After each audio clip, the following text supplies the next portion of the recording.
Hello दोस्तों, आज मैं लैपटॉप एंड कंप्यूटर परचेज़ करने से पहले क्या क्या देखना चाहिए उसके बारे में डिस्कस करने वाले हैं।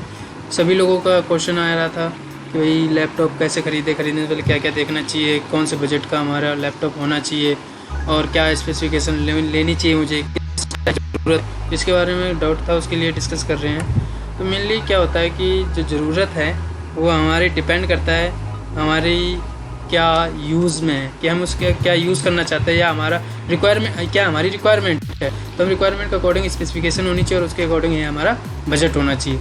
तो लैपटॉप परचेज़ करने से पहले बेसिकली 3 चीज़ें ही देखते हैं जो बेसिक होती हैं कि उसकी स्पेसिफिकेशन क्या है। स्पेसिफिकेशन में 3 चीज़ें आती हैं, प्रोसेसर, रैम और हार्डवेयर, हार्ड डिस्क, जिसे हार्ड ड्राइव भी कहते हैं, जो फिजिकल स्टोरेज या सेकेंडरी स्टोरेज भी होता है।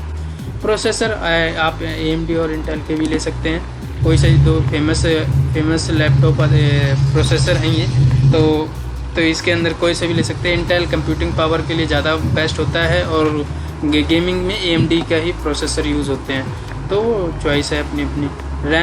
रैम ये हमारे की मिनिमम 4 GB होनी ही चाहिए और हार्ड ड्राइव 500 GB तो मिनिमम होनी चाहिए, बाकी अकॉर्डिंग टू रिक्वायरमेंट कितनी भी ले सकते हो।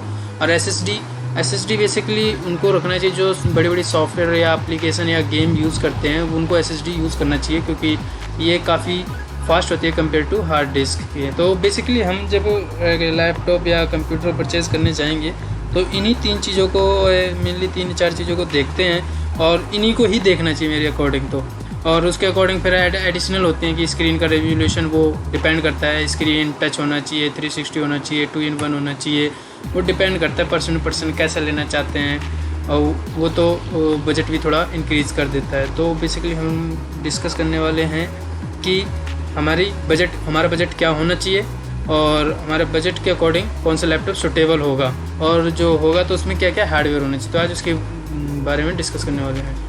तो जो बेसिकली जो फर्स्ट है जो हमारा, वो आता है जनरल पर्पज़ लैपटॉप, जिसमें कि हम बेसिकली PPT, MS वर्ड वाली फाइलें हैं जो सॉन्ग, इंटरनेट ब्राउजिंग ये सब करने के लिए यूज़ होता है, तो उसके लिए यूज़ करते हैं। तो अगर आप सिर्फ जनरल पर्पज़ के लिए लैपटॉप लेना चाहते हैं तो मेरे अकॉर्डिंग तो आप 20 से 30 हज़ार का बजट रखिए, आपका इसमें बहुत अच्छा लैपटॉप आ जाएगा, जिसमें 4 GB रैम होगी और 500 GB हार्ड डिस्क होगी और i3 और इससे छोटा भी प्रोसेसर चल जाएगा, पेंटिनियम या सेलुलर कोई सा भी चल जाएगा, कोई दिक्कत नहीं है। अच्छी परफॉर्मेंस देते हैं, जनरल पर्पज़ के लिए काफ़ी यूज़फुल होते हैं और ये बेसिक है। आप 20 से 30 हज़ार लीजिए। अगर आप फर्स्ट टाइम हैं या अगर आप चाहते हैं इससे भी छोटा है तो i12 के 10 हज़ार में भी आ जाता है, वो जिसे मिनी लैपटॉप भी कहते हैं, वो उसमें 32 GB कुछ होता है और पेंटिनियम प्रोसेसरिंग होती है, ठीक चल जाता है, वो भी सही लाइट वेट होता है, वो 10 हज़ार में ही आ जाता है।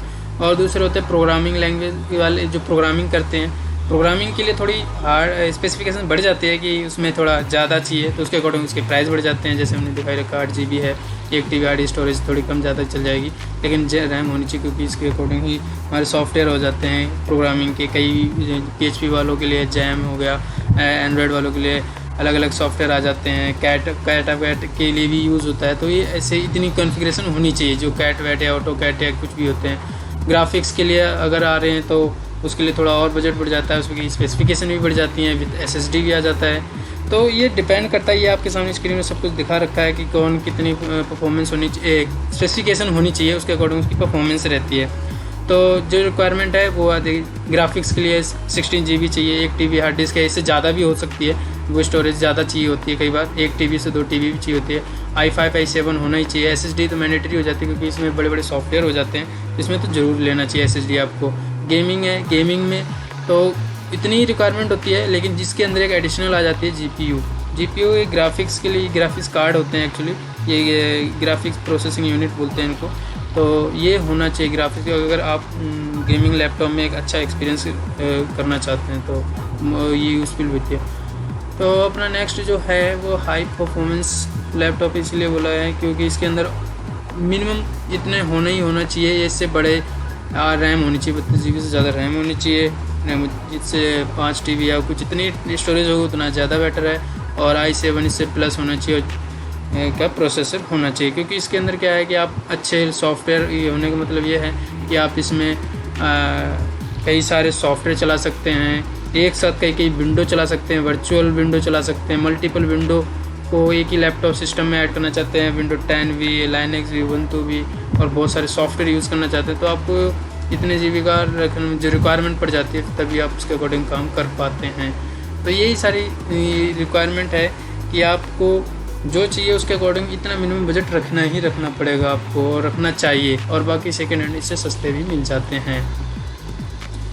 तो अब मेनली डाउट लोगों का ये भी होता है कि हम ऑनलाइन लें कि ऑफ़लाइन लें, तो ये आपका डिपेंड करता है, आपको जहाँ बेटर ऑफ़र लगे, जहाँ आपका चीप पड़े और सर्विस जहाँ आपको ज़्यादा अच्छी मिले, वहाँ से आप ख़रीदिए। ऑनलाइन जो चाहे ऑफ़लाइन हो। ऑनलाइन में थोड़ा ये है कि आपको एक्टिव रहना पड़ेगा, ईमेल करना पड़ेगा। ऑफ़लाइन ये है कि अपना लोकली बंदा होता है, आप उससे डायरेक्ट कम्युनिकेट कर सकते हैं, वो आपका हेल्प करता है कैसे क्या है। बस थोड़ा सा यहाँ प्राइस ज़्यादा कॉस्टली हो जाती है। ऑनलाइन में डायरेक्ट ख़रीद रहे हैं तो थोड़ा चीप हो जाता है। और दूसरा डाउट ये होता है कि ये लोग विंडो के और डॉस में क्या अंतर होता है और ये क्यों इतने महंगे।